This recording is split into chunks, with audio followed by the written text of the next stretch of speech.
Continuing down our path of classic Disney villains, we find ourselves visiting the realm of evil, sassy, dubious foes who revel in their own insanity. Ones who fully enjoy themselves for what side they have chosen that make them a valid threat against their own heroes who seek to change their lives. It's a contrast between the I want desires with ones of those who already have and expect to give more to them with manipulating such ideas. Such facts started way back with the evil queen herself and continued on until at least the Renaissance era for the most part. And each of those characters have remained big icons on their own part in the ultimate Disney villains brand we keep talking about, rivaling the only other big talking point of Disney princesses due to how famous and infamous both parties are for the studio. So when we speak mostly in terms of icons, we find ourselves wondering which one is the best or the most popular of the bunch, where although we can easily settle things on our favorites like my own personal opinions about Frollo or the actual leaders of evil being Maleficent herself, or even the demonic nature of the unspoken Chernabog, sometimes we can find others that manage to bring a fresh nature into why such characters' popularity become evident as we see today. Something that of course obviously relates to how important the Disney Renaissance was with films like The Little Mermaid kicking off what we know today and how Ursula played a major part in that title. Hence why the title of this video relates to her being an iconic villain, for being a staple of a film that brought many classic Disney fairy tales back to the screen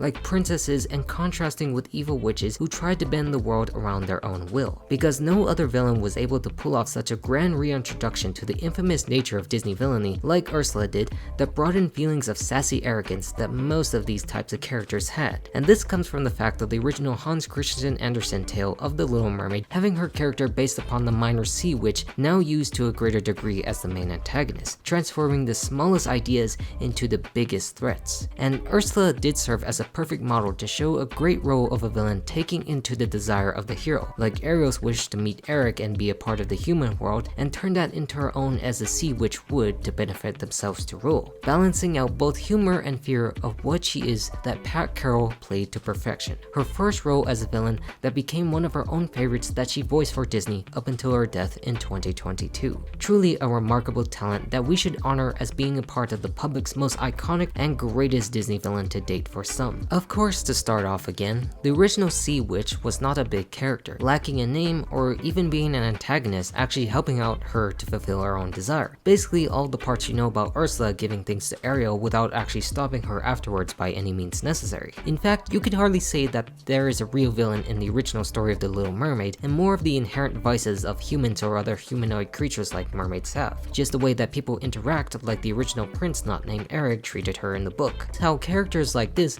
gives her the help she needs, but also doesn't think it's going to be good for her in the end. Yet how you can take that base idea in terms of the events that happened in the book and turn it into a real antagonistic role in the basis of Disney staple good versus evil stories that they have perfected over the years. And focusing on the film now is how a role is based on the fact of how far you are willing to go to achieve your own dreams, when the world you live in seems against you joining a desire that was deemed so dangerous. A father who couldn't bear to understand her own wants and needs and growth as a separate person, keeping closed-minded opinions about what humans are like and what they have under the sea. That it all relates to Ariel's lack of happiness with her current life, seeking something more that the life of a mermaid could never provide. The wonders of the world above and not below that reaches for newer heights. Then how we see this increased tenfold by the introduction of characters like Eric, who affirms her love of humanity that she cannot reach, only saving him before she had to tread back into the waters from the increasing suspicion of her own father. All within the background of Flotsam and Jetsam,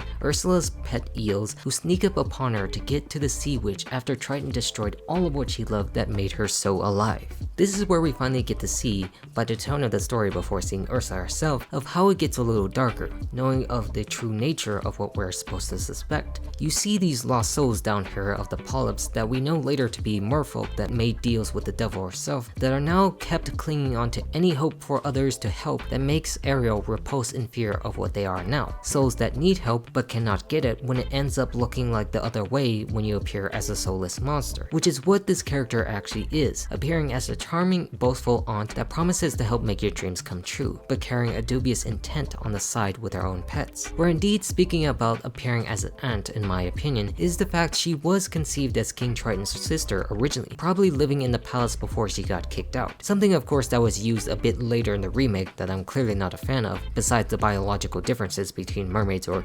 octopus or squid-like creatures, wherever you want to classify her as, where it just works best to have her as a straight villain with their own personal agenda, not the modern day idea of tragic backstories that make them, you know, a little more sympathetic or hardly even real villainous threats to us all. Yes, she still is the same villainous threat, and that's fine that the story took it that right, but again, I do not need them personally connected. That's not how villains always need to work. Serving a better purpose, taking advantage of any or all souls that need help to fulfill something they have no chance at getting. To use this thin veil of helping her with open arms compared to their closed-minded father, letting curiosity get the best of her, and what I can do personally with a song like Poor Unfortunate Souls. Of course, again, you have to give credit for the work of Howard Ashman crafting songs like this, directing of how you should deliver it even if it still was only a voice. When you go behind the scenes of what Pat Carroll said about when she sang the song. I watched every body move of his. I watched everything. I watched his face. I watched his hands. I ate him up. Thus making it more believable by expressing emotions that reflect upon the character. This greatly relates to the topic I have been discussing about the villain song being more of an I have song that manipulates the I want of the hero for their own personal benefit. In Part of Your World, we learn how much Ariel longs to see the human world, collecting artifacts from the surface, knowing of something she can't have, where this song is expressing that she can at the cost of helping her poor, unfortunate soul. The first verse involves her saying that she admits in the past she's been nasty, or confirming that others called her to be a witch, which were true, but shallowly saying that she's better now, helping out the poor of society with the lyrics of miserable, lonely, and depressed, people who need help the most. Yet how we seen soon after her spill to Flotsam and Jetsam about how she really feels.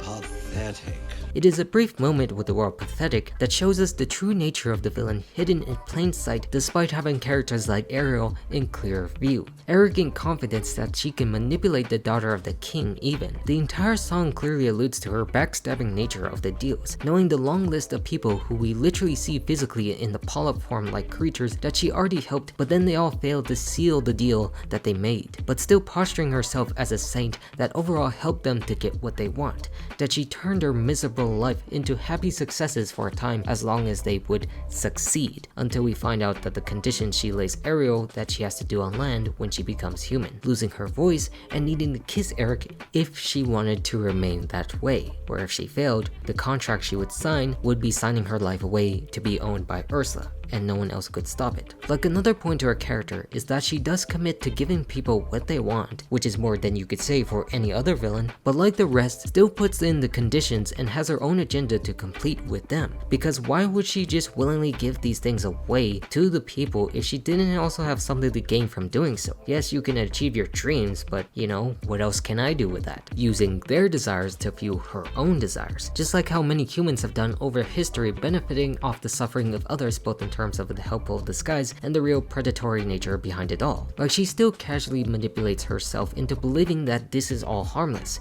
She isn't asking for much when in reality she is asking of everything from her, including taking her own voice and probably never joining her family again as a human, taking away the biggest strength of her character that is beyond her own physical beauty, as most mermaids are known to enchant humans with. This again brings up the entire verse that was omitted from the remake that I discussed in terms of what they didn't feel was good for girls to hear, but was plainly wrong by the way they speak of. To be afraid to speak out of turn, as Alan Menken said, and how that is completely unnecessary to remove because we are talking about a villain here, and the song is meant for her to really take advantage of Ariel herself, so that most of the public can immediately deduce giving things up like this makes her a viable threat. Everything she's doing is wrong and we need to stop her at all costs. It is a prime example of her dangerous line that affects our hero for the worse when you have such opinions express such viewpoints into thinking that man is bad in the way he acts to women by the lyrics themselves, that someone naive enough would willingly accept into achieving their own dreams, that they value women who cannot speak up for themselves,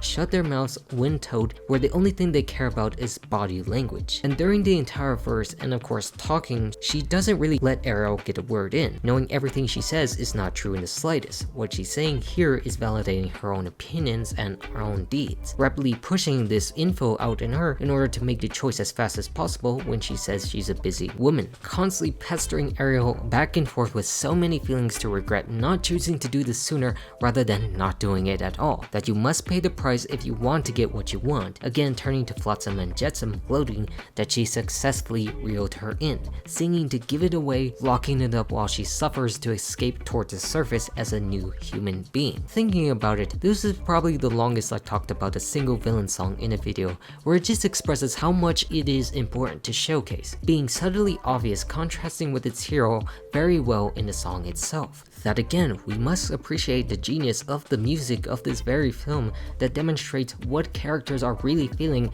and what is actually going on in the events of the film that makes us accept it. Where after this, other moments in the film slowly involve Flotsam and Jetsam and Ursula just actively trying to ruin Ariel's attempt at making Eric kiss her, which became very close, reminding us the important circumstances that she will do whatever it takes to achieve her goals. And if she did kiss her in the song Kiss the Girl, it would have been all over. Now trying to use the fact that she still does have her own voice that she can use to her advantage, disguising as this girl named Vanessa that can enchant Eric in, considering it is the voice that saved him, which is a perfect use of having voice actors like Jodie Benson, who played Ariel, play this side of Ursula, disguising as someone else with their own voice portrayed as another character. The hero in this part becomes the villain in the sequence unwillingly because she has no voice of her own anymore. But it's not like he willingly goes with this, because she does have this charm that allows her voice to act as hypnosis for Eric to become a mindless drone to serve her own will, to own Ariel as a result, which is access for something else, to break her spirit even more for a fact that she would never be able to achieve her dreams, similar in the case of the events of the tale, but without the fact that he did this out of his own accord, and it was a different woman rather than the sea witch herself, who just knew her situation was unavoidable no matter what she did, but then finding the courage in this version to rewrite the wrongs from an evil intent. I mean, of course it comes from the valiant efforts of having a seagull on your side who could see things from above and then rain hell to try to stop them, yet how it still runs out the clock for Ursula when she finally gets her voice back. We remember if she couldn't kiss him back in time like Sundown, she would revert back to a mermaid form and belong solely to Ursula, which Eric tries to chase after her, with King Triton discovering this but powerless to stop a contract signed by her. The true master plan of using this unavoidable signature to make a deal with King Triton to get what she really wanted this entire time, the power over the 7 seas, the rule over the oceans as its supreme leader or being, turning him into the same polyps hidden beneath the cave with nobody left to stop her except for a passionate Ariel, who Eric also joins in to stop, indirectly killing Flotsam and Jetsam as a result that makes her mad and surfaces a beast that towers above the oceans. Like everything you knew about her is elevated to a great physical degree of someone who cannot be stopped, holding more power than you can ever imagine. Of course, with someone like Eric who values his love as Ariel no matter who she is, Ursula gets caught up in her own overconfident pursuit of the one she hates the most, concentrating all efforts on her rather than her surroundings, finally becoming impaled, focusing on the fact of the disgusting true love that shouldn't work for villains who normally hate, but then turns it the other way around, slowly sinking back into the abyss, into utter nothingness, restoring everyone in the process back to their original forms, freeing everyone from the dreadful bonds that they made with the Sea Witch herself to achieve their own dreams, and of course having Triton learn the most of all to care for his daughter and then set her free. Now most of this did seem short and simple, and yes, that is true for what The Little Mermaid is, but how villains can directly impact their heroes in their own desires, being the main focal point to achieve such things but trying to achieve it in their own means that ruins them as a result, turning that against them when their own passions remain to be stronger. The resolve of a hero, wherever that may be, is stronger than the manipulations of a villain, and Ursula represented the main formula to how Disney villains are shaped, just like The Little Mermaid herself, overall bringing a fresh new life into Disney animation with its musical talents. Having people who can add spice to a film,